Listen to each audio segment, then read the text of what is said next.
Okay, so yesterday we talked about different types of variation. We have joint variation, we have inverse variation, and we have direct variation. So yesterday we worked a lot on using the proportions, and so today we're going to work on using the equations.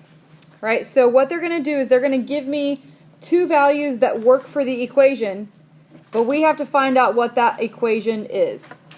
Okay, so it says number 9, the variables x and y vary inversely. So remember, that's the hint that tells me which type of variation I should be using.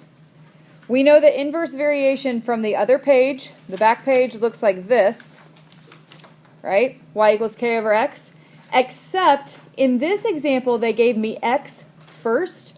So in this example, x goes first equals k over y. So whatever variable they give you first is the one that goes first. It says use the given pair of values to find an equation that relates the variables. So if x is 6 and y is negative 3, we're going to plug those values in, and we're actually going to be solving for what the k value is so that we can write a general equation. So I plugged x and y in where they go. 6 equals k over negative 3. How do we solve this problem for k, Crystal? How would we solve this for k? By what? Okay, so I'm going to multiply both sides by negative 3. So this tells me that my k value is negative 18. So once you know what the k value is, you can plug it back into the equation for k and write a general equation. X equals negative 18 over y. So 6 and negative 3 came from this equation. So if we were to plug a negative 6 in, we could solve for y. What happens when we plug a y into this equation? Right? So if I plug negative 18 divided by negative 3, what do you get? 6. Isn't that what they gave you the x value as? Okay, so this is why it works out that way. Okay, so number 10 is going to be the same thing, except now in number 10, they say z varies jointly with the product of x and y. So remember, the general form is y equals k x z. But what letter do they give you first? Z.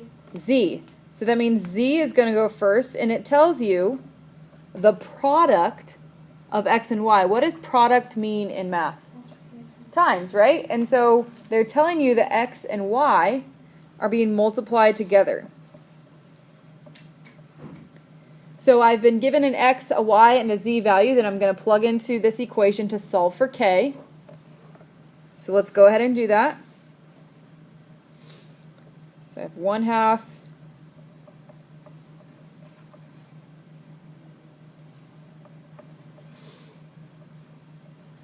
equals k times 2 times negative 4. Well, what is negative 4 times 2? So I have negative 8k. And if I want to get k by itself, I'm going to divide by negative 8. So 1/2 divided by negative 8 is not negative 4. 1/2 divided by negative 8 is this. 1/16. 1/2 divided by negative 8 over 1. Right, because how do we divide fractions? Remember? Multiply by the reciprocal, which gives me negative 1/16. So I know that the k value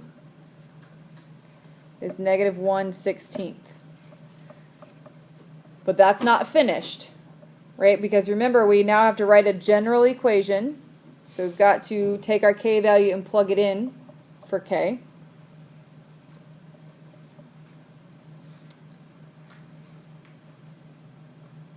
Z equals kxy is what I was looking for, but we know what k is now, negative 1/16 xy.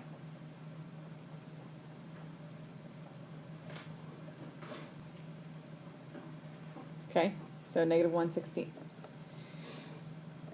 All right, let's look at number 11. So this would be a real-life equation on number 11, when we would ever use this.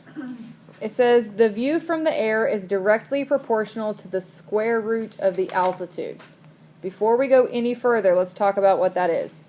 So the view from the air is directly proportional. Remember, direct proportion is y equals kx, right? What letter did they give you first? V, right? The view. So I know that the view is equal, because it says it's directly proportional,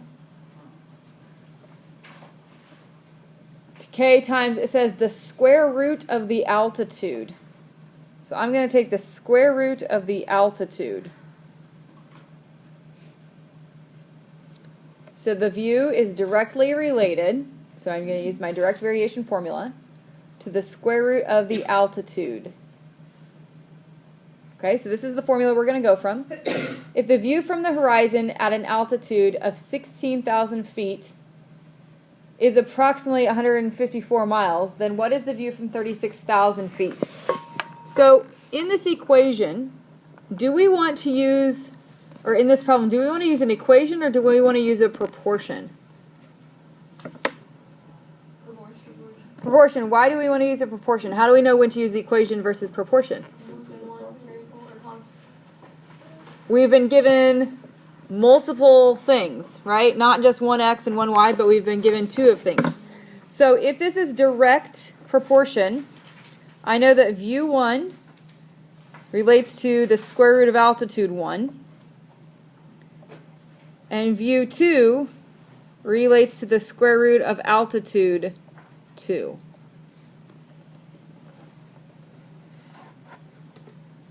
Remember, that's our direct proportion equation.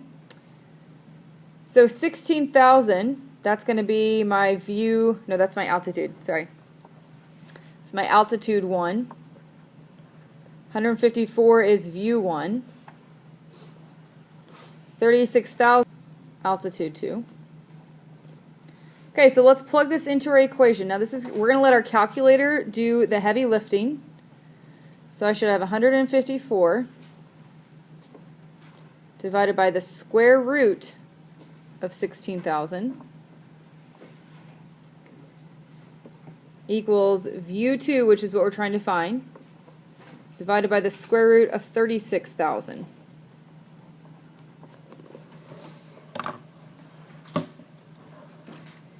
So when we cross multiply, I have 154 times the square root of 36,000.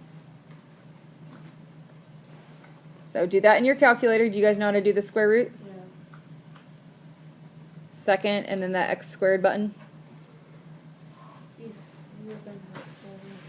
What? It's okay if it's a decimal. So we're essentially dividing this one by the square root of 16,000. We're allowed to round up to decimals, right? Yes. Okay. So again, we're letting our calculator do the heavy lifting. 154 times the square root of 36,000. Press enter. Divided by the square root of 16,000. Press enter.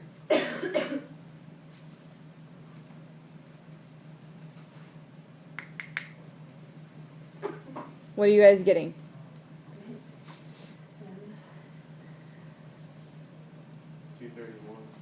Someone says 231. Does anyone else agree? Every one of you has a calculator, so I should be hearing like 15 answers. What was one of the ones that we said? What did you get? Got 2598.0. All right, watch on my calculator.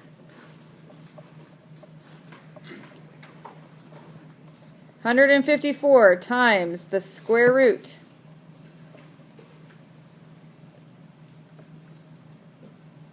of 36,000 divided by the square root 16,000. 231 is what I'm getting. So what does 231 mean in our problem? miles. Okay, so 231 miles. So view 2 is going to be 231 miles.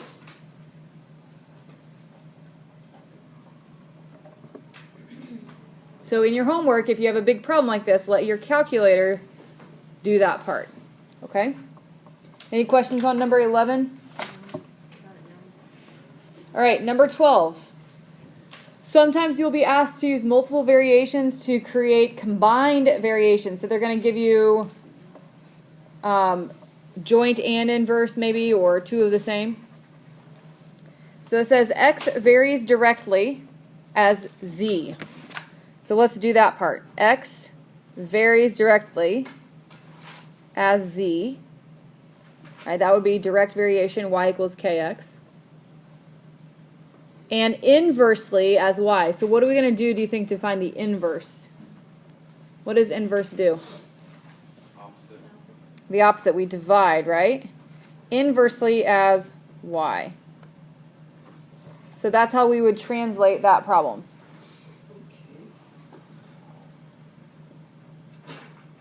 Okay, number 13 says z varies jointly as x and the square root of y. See if you can come up with something for that.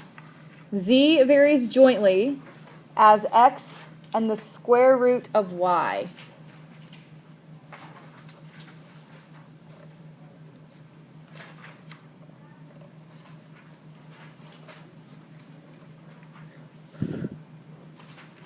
As x and the square root of y. So what did you put after this? Square root y. Good. Number 14 is kind of a doozy. Y varies jointly. Okay, so I know that I'm going to have to join some things together. As z and the square of w. Now it didn't say square root, right? It says square of w, so that means, good, w squared. So it varies jointly as z and the square of w.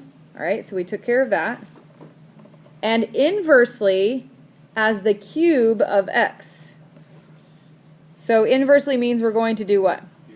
Divide by the cube of x. Excellent. X cubed. Good. Now we're not evaluating this. We're just trying to translate this into a problem if they did ask us to evaluate. Okay? All right, let's do number 15.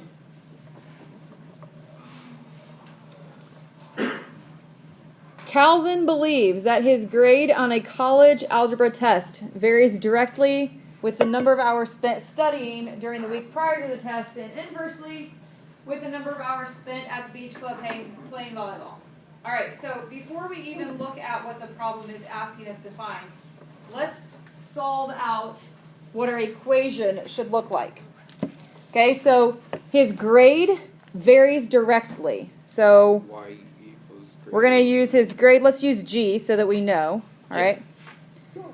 His grade varies directly as the number of hours spent studying. So what do we want to times S for studying? Okay, but we're going to use hours for the beach club too. S for studying. And inversely with the number of hours playing volleyball. So if we use V for volleyball, what do we need to do?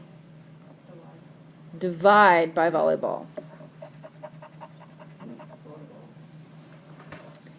If he scored a 76 on a test when he studied 12 hours and played 10 hours, then what should he score? What score should he expect if he studies 9 hours and plays 15 hours? Well, not a good score probably, but so in this problem, this is like what we did in the very first example on this page at the top.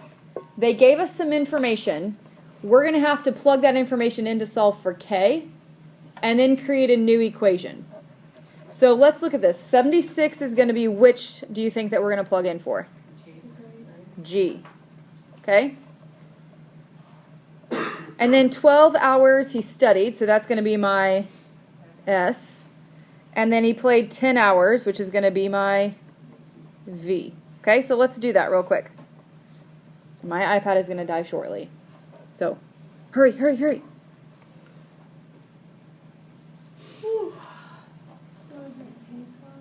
We'll just do 12K, right? 12K divided by 10. How do we solve this problem? Okay, multiply by 10 on each side. What's 760 divided by 12?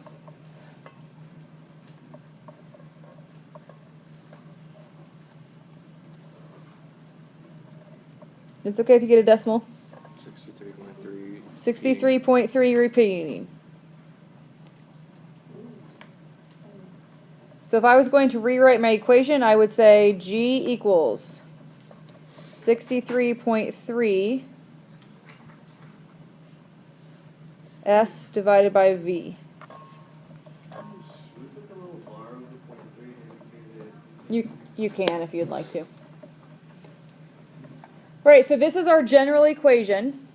But now we want to figure out what G is if we're going to study 9 hours and we're going to play 15 hours. So now we can use 9 as my what? Yep, 9 we're going to use as our S, and 15 we're going to use as our new V.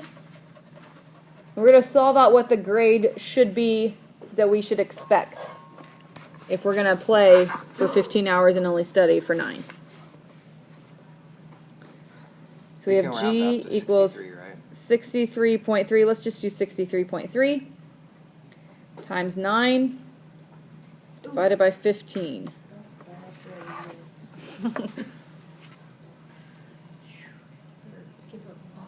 So 63.3 times 9 divided by 15. What are you guys getting? 37. What? 37? I got 38 on the dot. And I 37.98. Okay, we'll give him that 0.02%. So we'll give him a 38%. Should be expected, right? I don't study at all. Keyword should be, you might remember more than you realize when it comes test time. Yeah. All right, any questions on this? This would be like a real life example. So in your homework, you're going to be given some real life examples like this where you're going to have to maneuver the problem around, okay?